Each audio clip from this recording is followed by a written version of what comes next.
Well, welcome everybody to tonight's open forum Q&A here with College Aid Pro. My name is Dan Bisig, and I'm happy to help facilitate this evening with you. One of the things I thought I would do is just make you aware of the fact that we're here to help you. And so if you've got questions, please feel free to put those into the Q&A box, and I will be happy to click on that and see what items are coming up. Something tells me, though, that now that the FAFSA and the CSS Profile have both opened up, that you probably have questions about that. Maybe you do, maybe you don't. Hopefully, if you've already started working on that, you haven't run into any dramatic problems, although I know it can be a little crazy. In fact, I was talking to one of our clients just the other day, and he ran into some challenges with being able to get in. In fact, he would start on it and then it would bump him out. And so that wasn't a real exciting situation to run into. But anyway, let me know how I can help you this evening. If you've got questions, I'm here to help you. And so that, or you can put it in the Q&A section or the chat section, whatever you need to do to try to get me those. I will be happy to do that, okay? Because that's, again, why we're here tonight, is to try to help you out.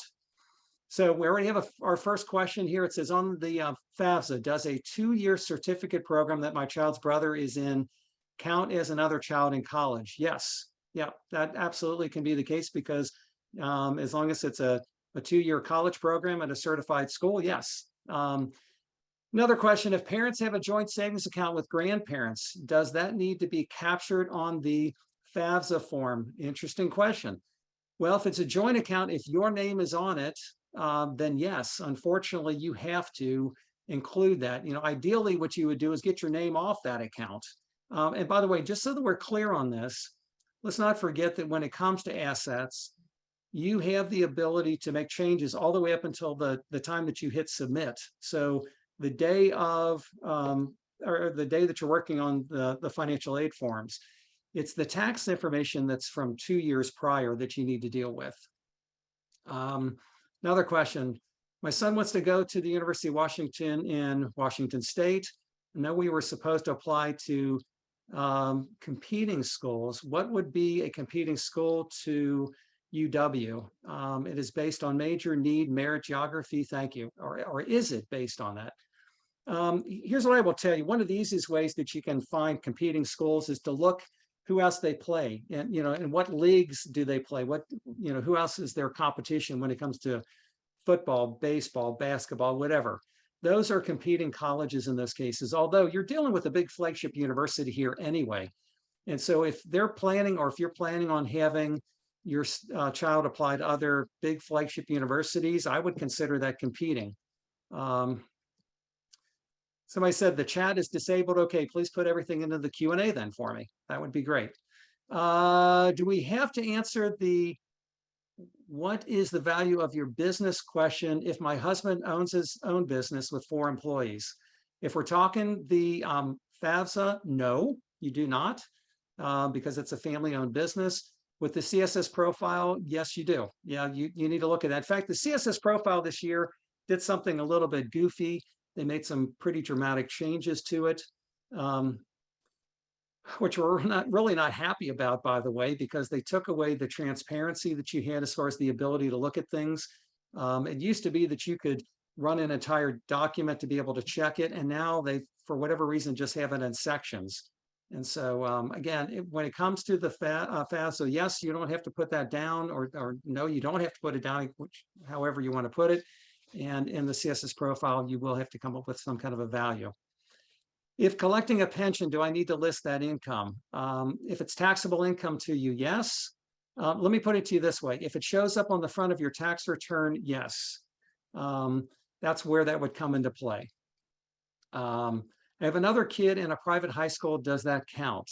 You have to explain a little bit more to me. Let me put it this way. In the FAFSA, they don't care where your children go to school, private school or anything like that. Now, in the CSS Profile, they will allow you to go in there and list the amount of tuition that you're paying for that other child. So just keep that in mind. That's the only place that it comes into play. It's unfortunate, but the truth is in the federal financial aid forms, they don't care how much debt you have. They don't care about your expenses. They don't care about any of those kinds of things. The CSS profile does give you the ability to disclose those types of things, where there could be additional expenses. And so it could be advantageous in those cases to be able to list that. If you started a savings account for your child, for your kid when he was little, and it's a minor account with the parent name on it too, is that considered a parent asset or a child asset? Well, unfortunately, it is considered a child's asset, and so it will count at 20% against financial aid. And so just keep that in mind. That's one of those things where, sometimes what I will recommend to somebody is that they will take those assets. I mean, think of it this way, mom and dad. Do you or have you provided shelter for your child? Have you paid for their food, for their clothing, for the events and sports and so forth that they're involved in? Well, those are legitimate expenses, and you should be able to reimburse yourself for those types of things. And so that's one way to look at this, is that you do have the ability to move those assets over, and even if you're going to keep it in a separate savings account that is still for your child. But that's legitimate that you can do something like that, in my opinion. Let's see. I'm a freelance designer, sole proprietor, no employees. I have a separate checking account under my registered business name. Do I need to disclose that on the FAFSA and or the CSS profile, where it asks how much you have in checking and savings? With the FAFSA, no. With the CSS profile, you have to put a value on there, and normally a business like yours is probably the value that's in that checking or savings account. So I would say yes in that particular case, unfortunately. Now, just so that we're clear, there are big changes, as you're probably aware, on the horizon when it comes to the financial aid form, specifically the free application for federal student aid, the FAFSA. The reason you want to know that is because in the future, you will indeed have to list a financial aid value down there. So just, keep that in mind. That's something that's important to know. So this year, no, but next year, yes, I guess is what I'm trying to tell you. Okay, this says that I'm a CAP subscriber. Thanks for doing that, Maria. I was signed up for the webinar last Thursday due to Hurricane Ian and loss of power. I wasn't able to attend. May I get the recording? Here's what I'll do. I will get your email down here, and yes, I'm awfully confident that they recorded that, and we'll make sure that you get that so that you can reference that. And by the way, maybe an even answer for you is this: that is kept in the community. As you probably know, if you are a MyCap subscriber, there's this whole community that exists behind the scenes, and so you've got the ability to get in there and actually watch past presentations that have been done. So I would suggest that you check there first, but I will definitely work on that for you as well, Maria, sorry. If we recently refinanced our house, do we use that for year purchased or the original purchase year on the CSS? I would say go with the, well, let me put it to you this way. They're going to ask you the value, of course, of the house. If you totally refinanced, I would think that you could go with what the refinanced number showed. It's still going to show a big number, right? But one of the things that they're looking for that you're still going to have to get around is equity. That's what they're asking that question about. They're trying to figure out what the equity position of your house is. And so you're going to still have to disclose that anyway. So, I mean, either way, you're giving them the information. How do I find safety schools in the Boston area who will give a lot of merit money? Well, my child has a very good GPA, but we don't have money for the big expensive schools. I'm having trouble navigating that on your website. Well, the website does that. I mean, the MyCap, if you go in there, and look, I'm going to be very clear. What you're going to want to do, in fact, I can share my screen with you here for just a second and show you. What you're going to want to do in this case is that you're going to definitely want to do the upgrade. And the reason you want to do the upgrade is because when you get to the upgrade, not only do you have just the 3 schools that you can put into the system, but then you've got this ability to search for all the schools that are in our system. And there's also this really cool thing down here, and you can see it right in the middle. It's called an advanced search tool, where you can go in and you can plug in more specific details that you're looking for. Do you want a school that only gives out guaranteed merit aid for your student? Do you want to look for, again, the state of Massachusetts? And so it actually does those types of things, because there are definitely safety schools in your area, but I would encourage you to do that. It's worth $149. Quite frankly, you know what? I think it's a no-brainer for you to go ahead and do the upgrade to the $299. In fact, let me show you what those look like here. The reason I say the $299 is because not only do you get the software for an entire full year, but you also get an hour's consultation with somebody like me or one of the other college experts within the College Aid Pro system. And I think it's priceless, because quite frankly, you're probably going to have other questions other than those that you've just asked tonight, everybody on this call, and it's worth it to you to be able to go through that. So that would be my recommendation. If you don't do that, then the challenge is trying to figure out what those other schools are that are in your area. I would just suggest to you that I think it's worth it to pursue that. Okay. Let's see. Let me stop sharing my screen here for a second. Let's see what other questions we've got here. So, can you enroll in okay, let me try to read this. Can you enroll in a 2 years community transfer program as undecided and decide your major after you transfer to the University of California? Well, that's a question beyond my pay grade, folks. You need to be talking to somebody that's an expert in the California school system to know how to do that. But here's what I will tell you. The vast majority of colleges expect you, by the time you transfer in your sophomore year to another college, that you figured out what the major is that your student's going to be pursuing. That's pretty common. And it's probably also pretty common if you're transferring into that other school. But you never know. I mean, the community service programs within California are broad, and there's lots of options to pick and choose from. So you're going to want to have some kind of an idea, I would think, though. With the 2024 change in FAFSA for divorced parents to the parent that provides the majority of support, do you know what the definition of majority of support will be? Is it based on the parenting plan percentages, or is it actual expenses paid? I've got to believe, number one, this is a moving target. I'm not sure how they're going to police this whole thing, but if we're using the moral hazard that this is creating for all of us, I would suggest to you that it's going to be the actual expenses that you're paying. In other words, I've got a family that I'm working with right now where they kind of split everything right down the middle, and maybe you're in the same boat. So maybe 50% to 50%. Well, if that's the case, then again, I think you still get to choose. But the vast majority of cases, one parent is making more income and covering more expenses than the other, and that's who they're leaning on.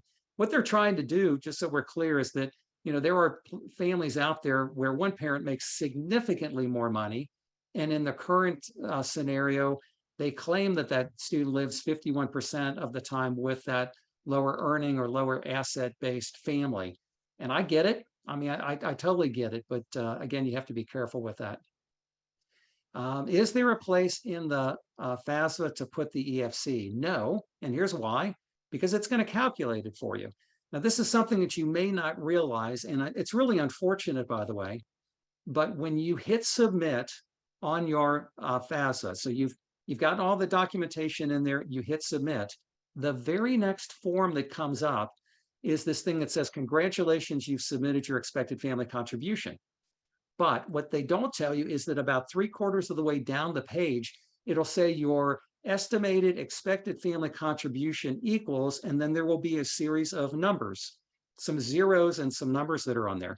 That, folks, is your expected family contribution. They don't put any blinking lights or stars at this thing, or put it in bold text or anything else like that. That's literally what it is. And so I encourage you to make sure that you print that off, because then you know what your expected family contribution is, so that then you're not surprised and deal with the shock and awe that comes in the spring when those numbers roll in.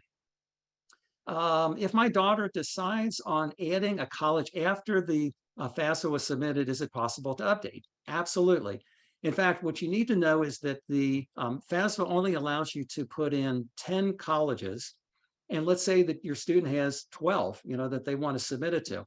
What you need to do is you need to wait and actually go ahead and let the processing take place with those first 10 colleges. Normally that's done in about a week, maybe 2 weeks at the most. Although to be safe, what I would do is I would go ahead and call the financial aid officers and ask them about those circumstances, and just make sure that it's been updated, that it's been downloaded by the school. And then you can go in there and remove a college very safely and add the new college.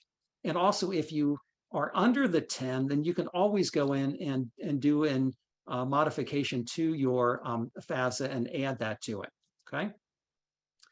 If collecting money from my grandmother's trust, do I have to report it as income? Interesting. If it's, again, the best barometer I can give you is anything that gets reported on the front of your tax return has to be reported on the financial aid forms. So if it's generating income that's coming on the front, that's going to show up in your adjusted gross income. And yes, it will come into play. Now, here's the scary part about that. If you read both documents, the FAFSA and the CSS profile, you're supposed to list the total value of that trust, not just the income that's being reported. And the reason for that is because they are telling you that that trust money is theirs in either case. And so, make sure that you read the fine print when you're filling it out. By the way, for everybody, when you're doing those documents, they've got these nice little question marks that pop up specifically, on either document, but it's the ability for you to be able to see what they're looking for. And whatever you do, do not give them more information than they're asking for. I see it happen all the time where people make the mistake of giving more financial information than was required. Let's see here. Does the address for the FSA ID and College Board ID need to be the same? No, absolutely it doesn't. The FSA ID, as you know, you set up one for the child and one for the parent who's completing the FAFSA with them. The CSS profile is totally separate from that. It's actually tied to your student's College Board login details. And so that's where you've got the ability to put that in. Let's see, let me continue. We're currently in Indy and our daughter will graduate high school from her. Yeah, still the same situation. Again, those are two separate documents and two separate IDs. Okay, let's see here. Can you explain the question about competing schools? Do you need to apply to competing schools for aid? No, the question was, do you need to, we talk sometimes that the very best way for you to try to leverage one school against another school when it comes to trying to get more money is that you've applied to other colleges, you absolutely have, and that you've got a better competing offer from them. In other words, maybe one school has given your son or daughter, I don't know, $10,000 more per year than the other school is. And then you can use that as leverage to be able to go back to them and see whether or not you can get additional money. That's what that's really all about. But yes, you do indeed have to have those offers on the table to be able to use them as leverage to be able to get more aid. Let's see, on the CSS, if the ex-spouse doesn't want to fill the application, what happens next about my kid getting the funds from the school? Well, that's a problem. There are a small handful of colleges. I'll give you the one that I'm aware of, which is the University of North Carolina, Chapel Hill, so UNC Chapel Hill, that does not require the non-custodial parent to complete any documentation, any forms. However, the vast majority of colleges do that require the CSS profile. The only exception is that you may be able to go to that school if the parent is absolutely non-cooperative and see whether or not you can get a waiver. And with the waiver, maybe you'll be able to get by with them not requiring the documents. But I can tell you a few years back, I had a student that I worked with after the fact where they came to me for this very situation. The young lady had applied to the University of Chicago. Dad refused to participate, and they refused to give her financial aid, which is what she needed to go to the school because they expected that documentation to be provided. So you've got to be very proactive as far as getting in touch with the schools to see what can happen there. Last time I tried to enroll in MyCap Scholar option, but the discount code didn't work. I have twins in 11th grade, and I would like to upgrade to the MyCap Scholar. I don't have one with me tonight. If you will send an email to the support, or you can even send it to me at Dan B as in boy at collegeaidpro.com. I'm sure we can figure out how to get that to you. Okay, this was a me too, please, in Florida. Okay, same thing, Dan B at collegeaidpro.com. By the way, don't inundate me with a bunch of questions. That's what this open forum is all about. But if we can help you with those kind of discount codes and things, I'll be happy to do it. Or unless, if you've been sitting out there and trying to decide what you're going to do, and you're trying to figure out, and you finally come to the conclusion that you need somebody to work with you, either myself or a number of our other great College Aid Pro advisors, experts will be happy to work with you, and we can get you a link to make that happen. Although that's again why I suggested that you look at doing the upgrade, because then you've got an hour with one of us to help you. Okay. I have two 529 plans, one graduated in 2023 and the other in 2024. For this year, do I need to report both as parent assets? Yes, you do. Yeah, they both, as long as there's money sitting in those accounts, they absolutely have to be reported as assets of mom and dad's. Unless, of course, you're in a situation where, you have already spent those dollars down. So remember, it's on the day that you submit the financial aid forms that you need to list that value. And by the way, the only other unless is unless those assets are sitting in a grandparent account and there hasn't been a distribution taken from those accounts yet, then that stays completely off the forms. Is it too late to sign up for Wake Me when it's over the package? No, absolutely it's not. We are still taking folks. I'm not going to kid you. We're super duper busy right now because we have a lot of people that are coming in, and especially because you have to remember something. We do your FAFSA and your CSS profile for you. And if you've got a complicated case, that's great money spent, okay?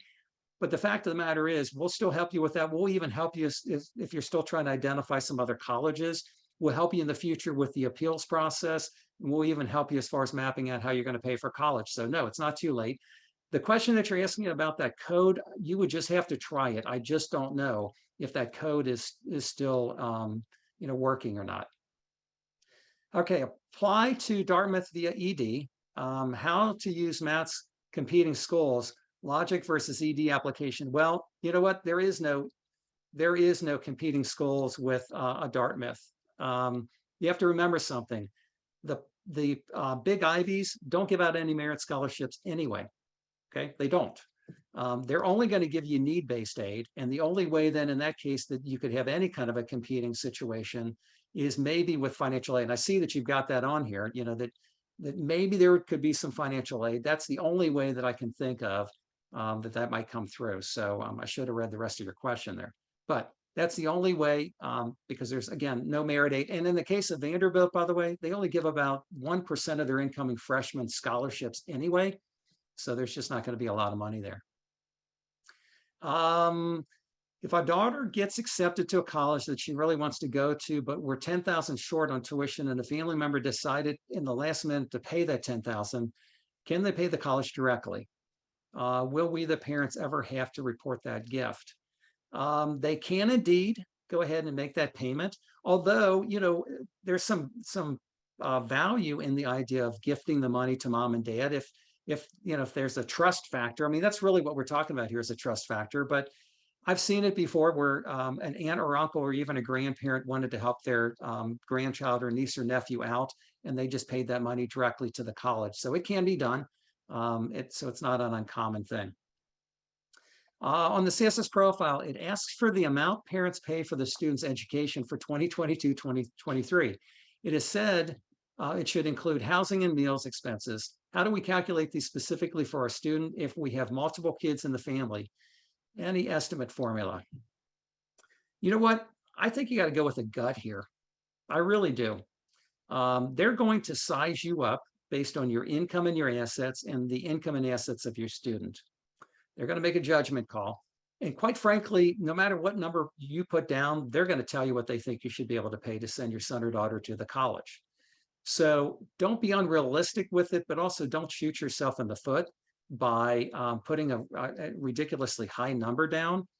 Look at your own budget, look at your own financial situations, and then tell them what you think is a realistic number. And don't go overkill with it, because again, whatever you put down, they're likely going to expect. So, just be cautious with that. Make sure that you run your own budget. I'm a big fan of at least having a general sense of what you're going to do and how you're going to approach it.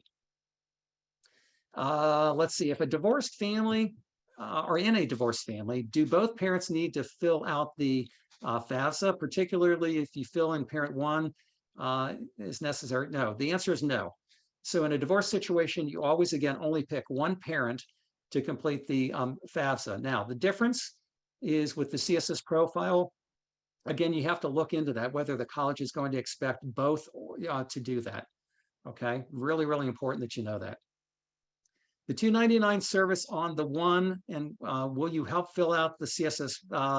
So the answer is no. The $2.99, so that upgrade that I was showing you a few minutes ago, that is for a 1 hour consult. Now, look, what you decide to use that 1 hour for is totally up to you. If you want to start working on your CSS profile and then you want to have us hop on there with you and go through it with you line by line, word by word, we can do that. That's absolutely a possibility. But it's not designed specifically to do your CSS profile for you. That's what the white glove program that's been mentioned is all about. That's where we do that. Is the white glove is it's $29.99 for a single family, or with a single child, it's $34.99 for twins. And it's one of those situations where, based on that, we will indeed, again, help you do your FAFSA and your CSS profiles to make sure that they're done correctly. We will turn around and get them back to you. We'll review them with you so that then, any areas that you're concerned about, and then you're ready to submit those so that you can get those into the colleges early, because it really does make sense to do that. Is there anywhere on the FAFSA for explanations of any of the answers in the form? The answer is no. It's really unfortunate, but what that means is that you're literally going to have individual conversations with all of the colleges that your student is applying to when it comes to your ability to explain your circumstances. And I get it. There absolutely could be circumstances that you need to disclose, whether it's issues with the business, income, assets, illness, any number of things that could be an issue that aren't disclosed on that form. The CSS does give you a little paragraph spot where you've got the ability to put some details in there. So if I own a 529 with the beneficiary being my class of 2028 child, do I need to report it? Yes, you do. That needs to be listed because it's part of your assets, and that needs to be included. Is there an advantage to how you rank your schools on the FAFSA? Nope. No advantage. That went away, thankfully, years ago. Believe it or not, there was a time where colleges could see where they were ranked in there and or in the Common App. But no, there's no advantage to it. Not sure if I answered this already. I did get your upgrade to 1 level. Would you not apply early decision due to uncertainty about financial aid? Would need aid in order to go. Look, if there's any chance, so let's talk about ED in this sense. When you sign off on early decision, that's binding for one college. That means that mom and dad and the student and the high school guidance counselor have all agreed that this is in the best interest of the student to go ahead and apply to that school. Now, if that school is test blind, which means that they don't take financial aid into consideration, then there's no reason why you shouldn't disclose that on the application, okay? And then go ahead and move forward with that. And you may want to wait later to give some additional details or explanation as to what's going on, but I don't know. I'm a fan of full disclosure. I just think it's the right way to approach it. There's different folks that think different ways. That's just my way of doing things, doing this for 16 years. And, it's about trying to give them a reason to say yes, both from the financial aid that they're offering as well as the admissions process. And so, I just think that it's important. But you do need to make a really valid reason for going early decision. I get it. People apply early decision because they want to improve the student's chances of getting admitted to the school. I understand that. But, just make sure that you approach it the right way and that you understand what you're getting yourself into. I will tell you, I've had families before that came to me in the spring because they discovered that they applied ED and they didn't get the money that they were expecting. And then they've got a problem.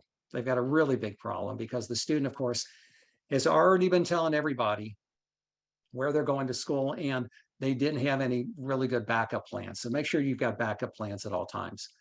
Let's see, are my MyCap and FSA EFCs fairly close? Yeah, they really are. You know, folks, we spent a lot of time within the MyCap program constantly refining and making sure that this stuff is up to date because we want to give you numbers. Now, is it perfect? No. And by the way, none of the net price calculators out there in the marketplace are either, just so we're clear. I mean, if you don't believe me, just go start running some of them. Some of them are comical with the numbers that they give you. But what I'm telling you is we try our best to give you a realistic idea, you know, that's going to help you so that you're making really good, affordable decisions when it comes to it. Do we have to report in the FAFSA the accounts we have for our LLCs?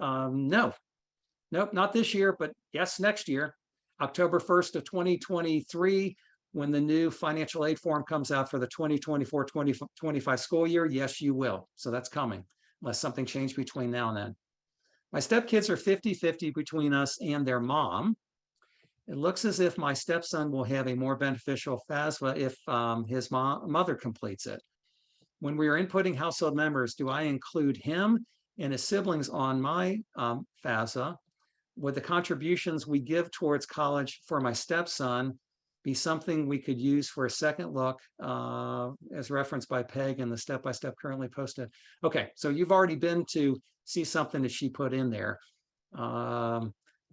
You know what, your family, when your stepson is with you, is your family of, say it's 3, just like when he's at the other household. So yeah, I say that you would still put them down because again, there's the current overlapping that exists when it comes to the financial aid anyway. So yes, yeah, I would put them down for sure. But the trust, okay, this is another one, but the trust is 40-50, 40 to 50 descendants, just like me receiving distributions. Whoa, that's complicated then. I'm only receiving a small amount of interest each month, not the value of the entire trust. Well, as Paul Harvey would say, that's you know, there's kind of the rest of the story there, or you know, it's a horse of a different color from The Wizard of Oz, because you still may have to come up with some kind of an evaluation. You know, if it's $1 million that's sitting there and you're 1/50th of that, you probably still need to list that. Okay.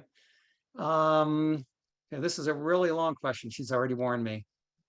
Tell you what, I'll come back to that one at the end here because that's going to take me a little bit. I completed the FAFSA for my senior in high school and answered the questions about him. Do I have to complete it again for my older son's university to get the information? Actually, hopefully you should be able to go in there, and they normally have an option. And by the way, for any of you that have multiple kids in school, and you may have already missed this, I hope you haven't, but you can normally click at the very end that there's going to be another child that's going to be submitting the financial aid form, the FAFSA.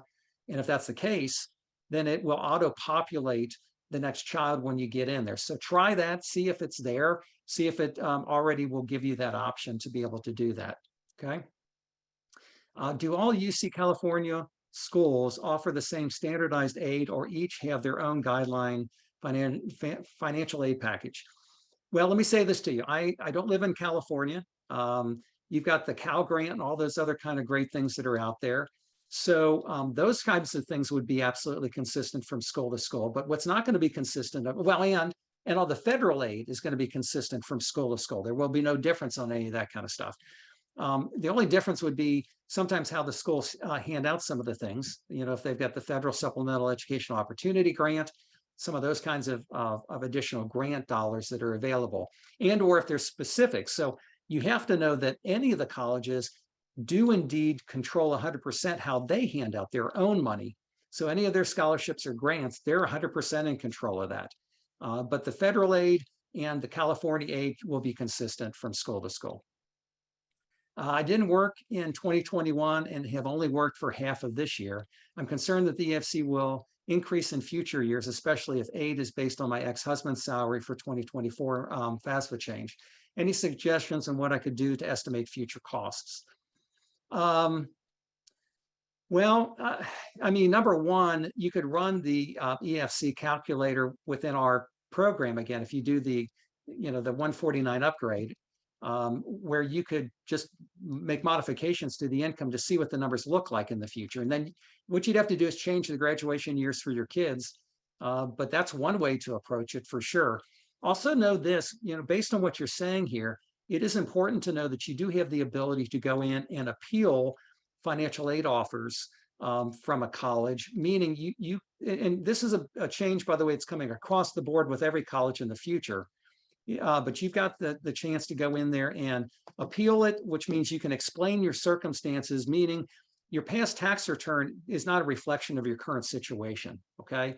And so it would be important for you to do that. Now, if it's a disadvantage for you to do that, then I would wait, to have that kind of conversation. Just depends on what the numbers look like when you run them.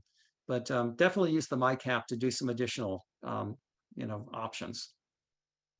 What did you mean by if a 529 is a grandparent's? Well, what I meant by that is, in the current situation, if a grandparent owns a 529 plan for the benefit of your child, it does not show up on the financial aid forms. Okay, it doesn't show up on the FAFSA, and it shouldn't show up on the CSS profile. But the key with it is that you don't have to report it until a distribution takes place. So if in the first year, in the freshman year, a student that you take a distribution out of it, that is then considered income to the child, which is not all that great because it bumps their expected family contribution. But here's the good news. One of the good options that's come out of the new legislation that got passed is that in the future, so starting on October 1st of 2024 with the new legislation, grandparents' 529 plans are completely protected against any inclusion in the financial aid forms. So that's why I'm telling you, it's a great place to save money, okay? And especially because you can list a parent as the backup in that particular case. So something to keep in mind. How do you treat stock options that currently are vested but cannot be exercised yet? They essentially have no current value. Well, you're asking me a stock question. I'm not a stock person. It's just something that you need to know that, that there could be something. Well, let me put it to you this way. If there's any chance that you could liquidate it, and you say it's vested but can't be exercised yet. Well, if it can't be exercised, then I would say it's not available. If it could be exercised, that makes it a liquid asset. In that particular case, it would be pulled in. But if I were in your shoes, I would talk to talk to the financial aid officer at the school, or that's a question I'll actually run up the flagpole and see if I can get you an answer. Okay. Is there a deadline for the FAFSA? My daughter is applying early action to several colleges. Matt said there were a few colleges that have financial aid deadlines as early as November. So should we be filling out the FAFSA ASAP? Yeah. Well, here's what you need to know. Every single college has an official deadline as to when they expect the financial aid forms to be submitted. What I will tell you, though, is that we kind of run with the idea that we want to get everything done by November the 1st. November the 1st is one of the biggest early action deadline timeframes. And so that's why we kind of shoot for that. But what I will tell you, you need to understand, what your colleges are, the colleges students applying to. So your daughter, you need to look into those schools and see what their deadlines are. It should be on their websites, okay? Do you know where to find the IRS Quick Calculator to figure out lowest possible home value? You're just going to need to Google it. I mean, it's out there. What this person's asking about is, there's different ways to come up with your home value. And for those of you that live on the East Coast or the West Coast, I mean, I get it. You've got incredible equities that in some cases you've just kind of grown into right over the years of your house appreciating. And unfortunately, there are definitely, there's an option with some of these colleges that are CSS profile colleges where they'll take home equity into consideration.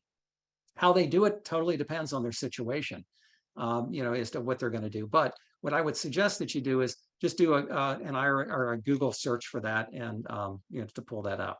Okay. My husband passed away in 2020 and our senior son has been receiving his Social Security benefits. These benefits will stop when he turns 18 in April 2023. Do these funds have to be reported on the FAFSA or CSS profile? No, they shouldn't be, because again, they're going to run out, and because those assets are in that income. Now, unless, of course, you've got that money sitting in a savings account in their name, then yes, they do.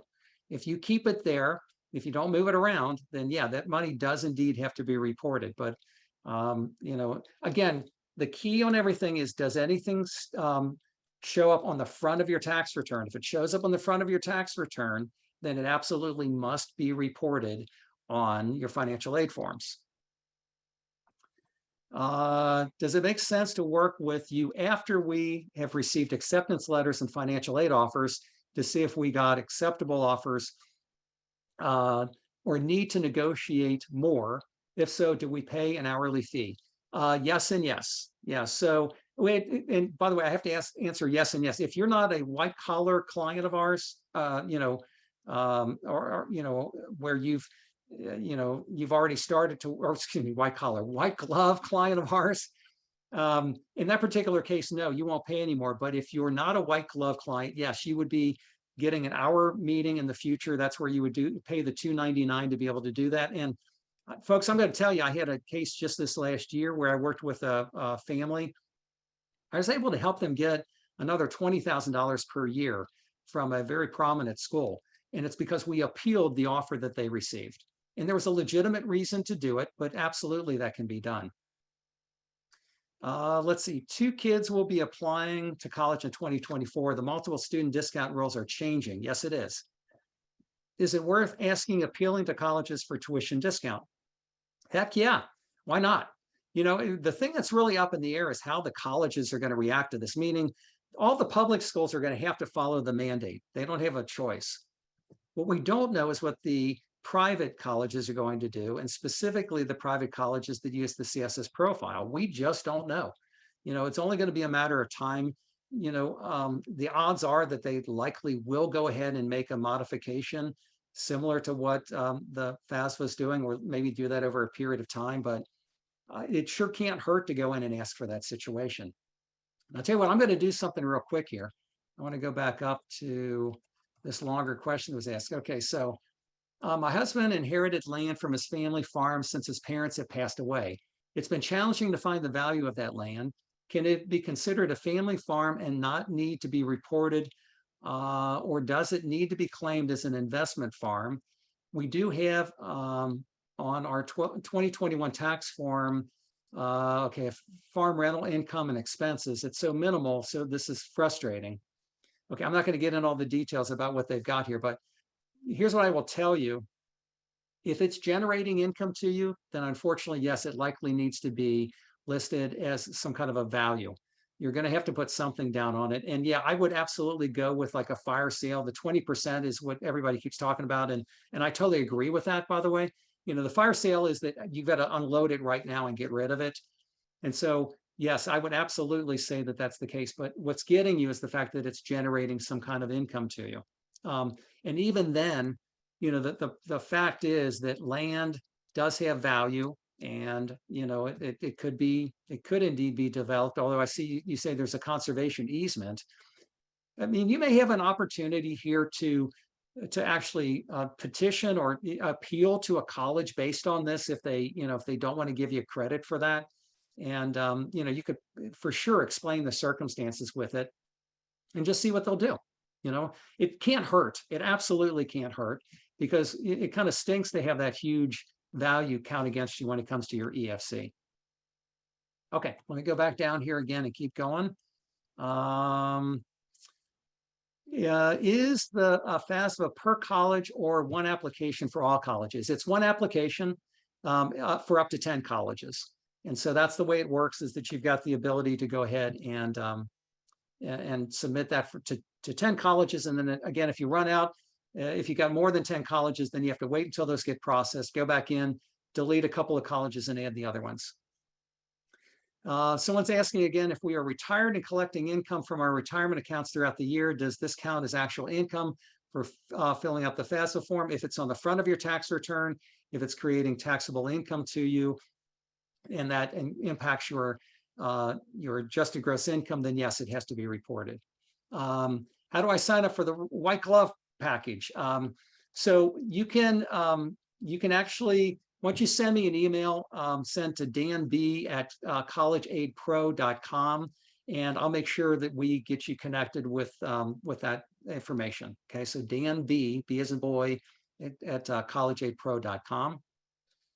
Do retirement accounts, IRAs, 401k, SEPs count as assets? The answer is no, they do not. So, so on the FAFSA, whatever you do, please do not list these account values down. Now, you do have to list the current contributions that you're making to these accounts in the taxable year. And remember, that's where you're going back prior, so back to 2 years where you're putting that information in. But what I will tell you is that in the future, at least the way we're reading it right now, is that this will not be the case, is that the contributions as well as the old money sitting in those accounts will not count against financial aid. And that's a big benefit, okay? Every year I have families that say to me, hey, we're gonna sock as much as we can into our retirement accounts. And in the past I had to say, hey, good for you, go for it. But the problem is they're still gonna count it against you. But in the future, that's not gonna be the case. But of course, those dependent Social Security benefits would in fact show up on our tax return because she's entitled to them until graduation of senior year. The tax return used for freshman year of college is prior. So, okay. Yeah, what I would still do, this is an opportunity for you to have a conversation with the financial aid officer. I understand what you're saying. And so in that particular case, definitely do that. Have a conversation with them. It's called an appeal, where you're going in and you're talking to them, you're explaining those circumstances that money no longer exists. I got to believe that school is not going to hold that against you. Okay.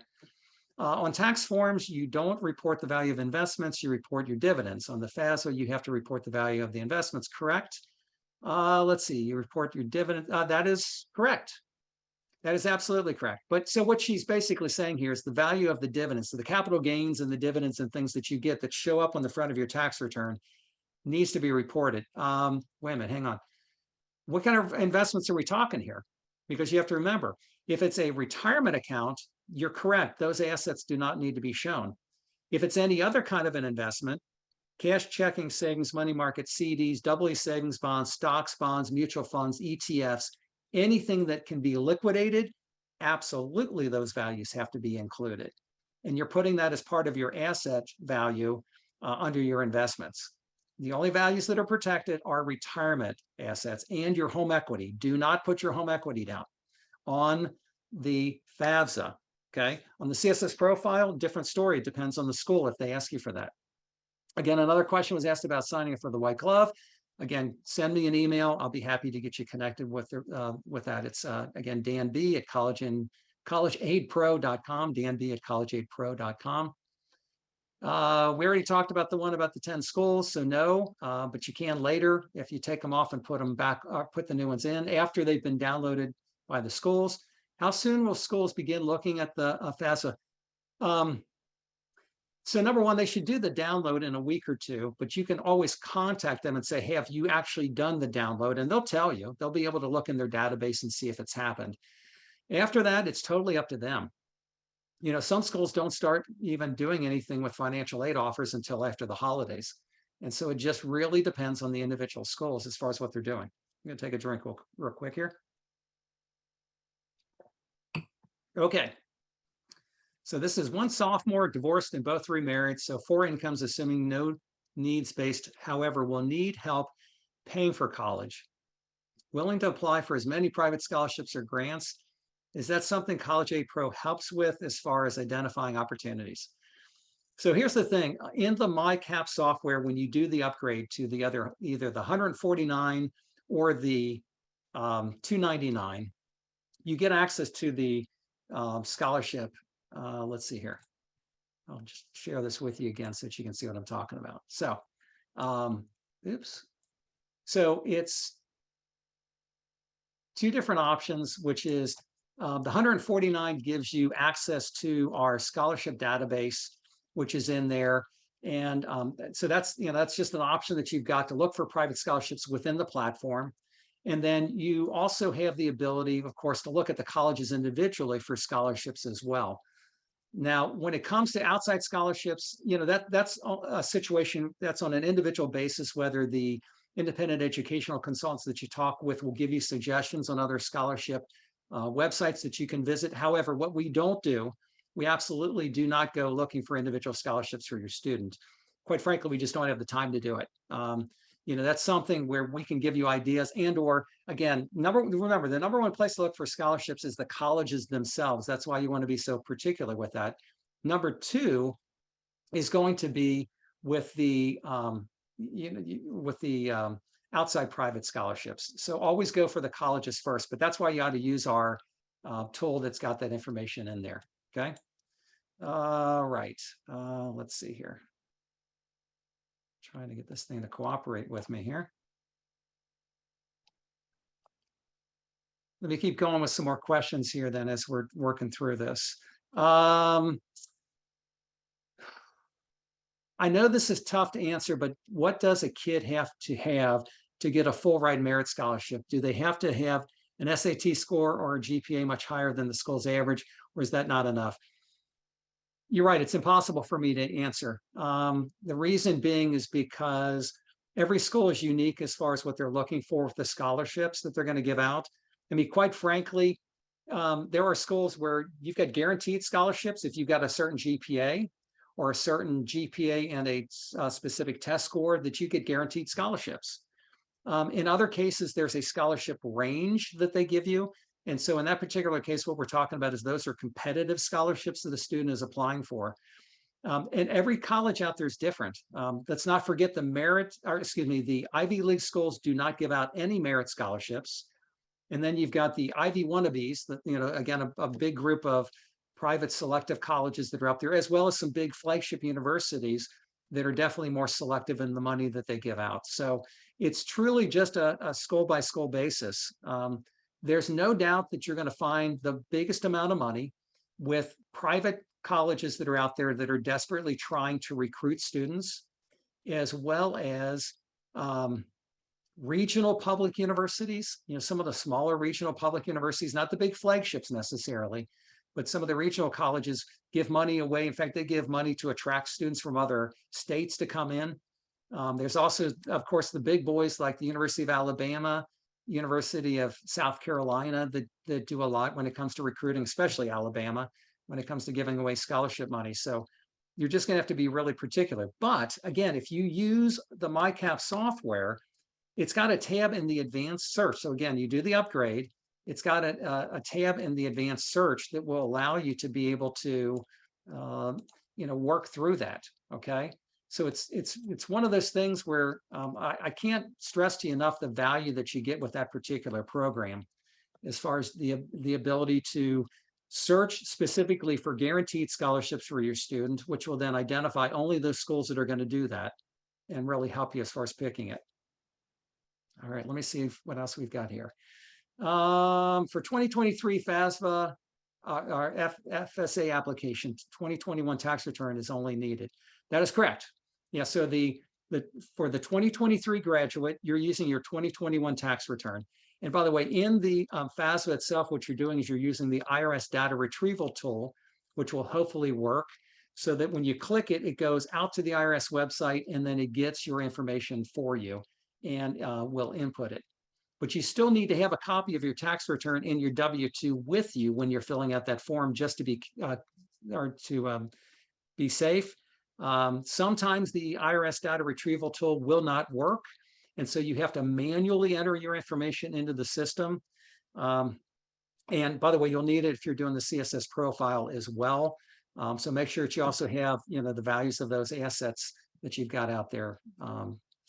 Let's see, when filling out the FAFSA, do you have to report assets for the prior year or the current state? So once again, it's the income from 2 years prior, that's from your tax return, and it's the value of assets on the day you submit your financial aid forms, whether that's the FAFSA or the CSS profile. Either way, it's the day that you do that. So let me give you an example. Let's say that you've got a significant expense that's coming up. You're going to be putting in the next month $40,000 into renovating your kitchen. Well, if that's the case, then I'm of the opinion that money's already been spent, and don't list it. Don't put it down on there. Now, if on the other hand, it's going to be 6 months before you do that, then come on. That may or may not happen. Don't play that game. Don't get yourself into jeopardy or trouble by doing that. So just be as legit as you can when it comes to it. it's really important that you're as clear as you can with that. My child is a National Merit semifinalist. Is there anything we need to consider while applying for scholarships? Well, I mean, as you probably know, the colleges themselves approach this in a very different way. It's possible that, that it could be that a school's, so for example, Florida State University gives a full ride to students with a national merit. I think even the University of Alabama does. And by the way, national merit, not national merit semifinalist. I need to be very clear on that. So if your child becomes a national merit finalist, then that could be an option for them. And the problem, of course, is that you have to wait until that happens. And I understand that, but I'm just telling you that that's a game changer. But maybe you look for schools that could do that in the future. National merit semifinalist really doesn't give you any additional advantage over anybody else at this point. So sorry if you already covered this when you did recommend upgrading timing wise. The beginning of junior year, absolutely, it's okay to do it in the junior year. Remember this, we've tried everything we can to try to minimize the cost of this program for you. It's $149 for the first upgrade, $299 for the upgrade. And by the way, that's for a full year, $299 for the upgrade with a full year and a 1-hour consult with a college expert. The thing that you do need to know, though, is next year, then it's $499 a month. It's only $4.99 a month after that point in time for you to continue for the rest of your senior year. So to me, it's a no-brainer for you to effectively use that tool to plan now. Don't wait until it's too late. Will CAP run a session on how to most effectively appeal to a school to explain changed circumstances? Likely. I mean, we try to do something like that later on in our cycle of webinars that we're going to do. So yes, yep, you can plan on seeing that. And then once again, we do work with families individually to coach them through exactly what they've got to do there. So the same parent has to file the FAFSA and the CSS profile. So good question. The way this works is this. You have to file the question, or excuse me, you have to file the documents as either custodial or non-custodial parent. So what that means is that the parent who's going to submit the FAFSA, of course, in that case is considered the custodial parent. It's the one that you selected that either, has 51% of the time that the child is with, okay? So when you go to complete the CSS profile, absolutely the parent who's using the child's College Board login details is the custodial parent. And so keep that in mind. Then the non-custodial parent has to actually go in and create their own CSS profile account, like they're a student, believe it or not. But they go in there, they have to put their date of birth in, all this kind of stuff. And then once the account is established, that's where you then get, or that person gets access to the CSS profile. And then you would be going in and completing it as a non-custodial parent. So great question. In the valedictorian upgraded membership in College Aid Pro, can you get additional hours on consultation?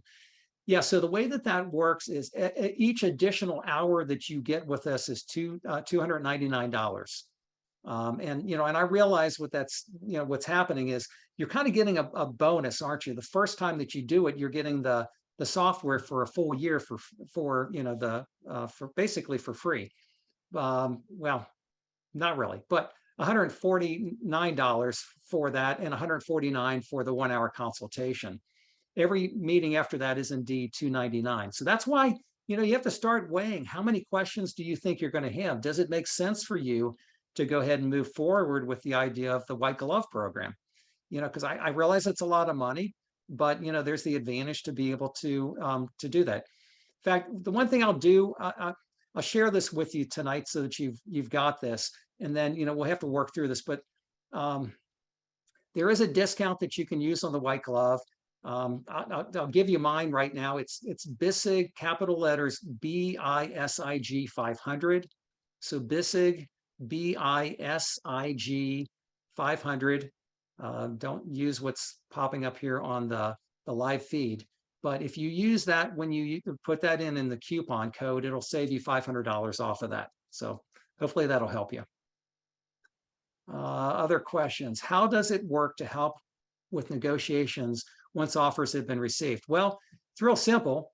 Again, if you have applied to comparable colleges, that's the most important thing, meaning you didn't just apply to a big flagship or to a big Ivy League school and some flagship universities, or a flagship university and a local regional college.